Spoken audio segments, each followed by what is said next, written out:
മനുഷ്യാവകാശ കമ്മീഷൻ ഇപ്പോൾ കേസെടുത്തിരിക്കുകയാണ്. റിപ്പോർട്ട് കൊടുക്കാൻ ആവശ്യപ്പെട്ടിട്ടുണ്ട്. ആരോട്? അഡ്മിനിസ്ട്രേറ്ററോടും അതുപോലെ തന്നെ കൊച്ചിൻ ദേവസ്വം ബോർഡിനോടാണ് ആവശ്യപ്പെട്ടിരിക്കുന്നത്.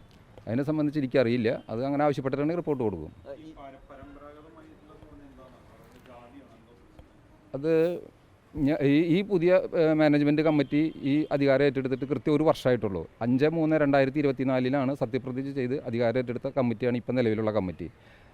അറിവ് വെച്ചിട്ട് കഴകക്കാരെന്ന് പറയുന്നത് ഇവിടുത്തെ പരമ്പരാഗതമായിട്ടുള്ള 2 വാര്യക്കാരുണ്ട്. തെക്കേ വാര്യവും വടക്കേ വാര്യക്കാരും. അവരിലൊരാളാണ് ഈ കഴക ജോലി ചെയ്യാനായിട്ടുള്ള അവകാശമുണ്ടല്ലോ എന്നാണ് അവർ അവകാശപ്പെടുന്നത്. അതിനങ്ങനെ രേഖകളൊന്നും ഇതുവരെ അവർ നമ്മൾക്ക് ഹാജരാക്കി തരികയോ അല്ലെങ്കിൽ നമ്മളത് രേഖകളിൽ കാണുകയോ ചെയ്തിട്ടില്ല. കീഴ്വഴക്കമെന്ന് പറയില്ല. അങ്ങനെ വേണമെങ്കിൽ അവർക്ക് അതിനെ വ്യാഖ്യാനിക്കാമെന്ന് പറയാൻ പറ്റുള്ളൂ. കാരണം കഴകക്കാരവിടെ ആവശ്യമാണ്. അതിപ്പോൾ റിക്രൂട്ട്മെൻറ്റ് ബോർഡ് വന്നതിന് ശേഷം റിക്രൂട്ട്മെൻറ്റ് ബോർഡാണ് ദേവസ്വം ജീവനക്കാരെയും അതുപോലെ തന്നെ ക്ഷേത്രം ജീവനക്കാരെയും നിയമിക്കുന്നത്. തീർച്ചയായിട്ടും നിയമിക്കും. അതിന് വിരുദ്ധമായിട്ടൊരു ഉത്തരവ് ഉണ്ടായില്ലെങ്കിൽ തീർച്ചയായിട്ടും ഈ ബാലുവിനെ കഴകക്കാരനായിട്ട് നിയമിച്ചിരിക്കും.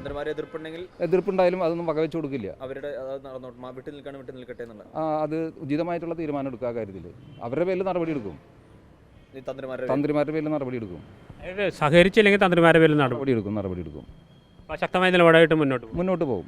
അപ്പോൾ ഏത് ദിവസമാണ് ഇനിയിപ്പോൾ ബാലുവിനെ വീണ്ടും ആ പോസ്റ്റിലേക്ക് കൊണ്ടുവരാനുള്ള തീരുമാനമായിട്ടുണ്ട്? ഏകദേശം ധാരണയായിട്ടില്ല. ആളിപ്പോൾ ലീവിലാണല്ലോ. അതിന് മാനേജ്മെന്റ് വരേണ്ടി ലീവ് ഒരാഴ്ചയ്ക്ക് എടുത്തിരിക്കുന്നത്. നെക്സ്റ്റ് മൺഡേ സൺഡേ വരെ എടുത്തിരിക്കുന്നത്. അടുത്ത തിങ്കളാഴ്ച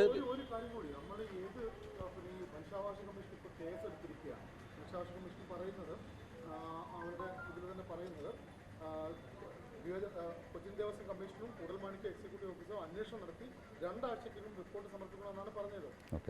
ജാതി വിവേചനത്തിലാണ് കേസെടുത്തിരിക്കുന്നത്. ഈ ബാലു എന്ന് പറഞ്ഞ ആളാണല്ലോ അതിൽ എഫക്റ്റ് ചെയ്തേക്കുന്ന ആൾ.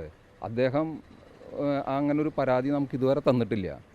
നമുക്ക് അല്ല, അത് അദ്ദേഹം പറയണല്ലോ. എന്തെങ്കിലും നമുക്ക് രേഖയില്ലാതെ നമുക്കൊരു മുന്നോട്ട് പോകാൻ കഴിയില്ലല്ലോ. അപ്പോൾ അദ്ദേഹത്തിന് എന്തെങ്കിലും അങ്ങനെ അനുഭവപ്പെട്ടിട്ടുണ്ടെങ്കിൽ ആ കാര്യത്തിനെ സംബന്ധിച്ച് രേഖാമൂലം ഒരു അപേക്ഷ തന്നു കഴിഞ്ഞാൽ അത് നിയമ നടപടികളായിട്ട് തന്നെ മുന്നോട്ട് പോകും. അല്ലാത്തോടത്തോളം കാലം നമുക്ക് ഇങ്ങനെ ഊഹിച്ച് ആരെങ്കിലും പറയുന്നത് കേട്ട് നമുക്കൊരു തീരുമാനം എടുക്കാനായിട്ട് സാധിക്കില്ലല്ലോ. രേഖാമൂലം പരാതി ഇതുവരെ ലഭിച്ചു ഇല്ല. ആൾ ലീവാണ് ആവശ്യപ്പെട്ട് ലീവ് അനുവദിച്ചു കൊടുക്കുകയാണ് ചെയ്തേക്കുന്നത്. അഡ്മിനിസ്ട്രേറ്ററാണ് വർക്ക് അറേഞ്ച്മെൻറ്റിന് വേണ്ടി അദ്ദേഹത്തെ ഓഫീസിലേക്ക് മാറ്റിയിരിക്കുന്നത്. തീർച്ചയായിട്ടും ആണ് തന്നെ. തിരികെ ജോലിയിൽ പ്രവേശിക്കാൻ കഴിഞ്ഞാൽ അതേ കഴക ജോലി തന്നെ അല്ല, അത് കമ്മിറ്റി ആലോചിച്ചിട്ടുണ്ട്.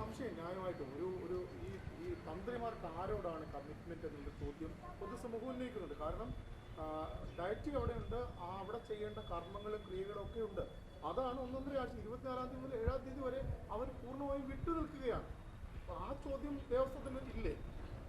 അല്ല, അവർ വിട്ടു നിൽക്കുമെന്ന് പറഞ്ഞിട്ട് നമുക്ക് അവർ നമ്മളെ അറിയിച്ചിട്ടില്ല. ഞങ്ങൾ ജോലിയിൽ നിന്ന് വിട്ടു നിൽക്കുമെന്ന് പറഞ്ഞാൽ കഴിഞ്ഞിട്ട് അത് അറിയിച്ചിട്ടില്ല. അവിടെ പൂജാകർമ്മങ്ങൾ നടക്കുന്നത് രാവിലെ 3:30-ക്കാണ് നട തുറക്കുന്നത്. ആ 3:30-ക്ക് ഇപ്പോൾ തന്ത്രി എന്തെങ്കിലും മേൽശാന്തിമാരുണ്ട്. മേൽശാന്തിമാർ പൂജകൾ ചെയ്യും. തന്ത്രി ഇപ്പോൾ വന്നില്ല എന്നുള്ള കാര്യത്തിനെ സംബന്ധിച്ച് അത് അന്വേഷണം നടക്കും.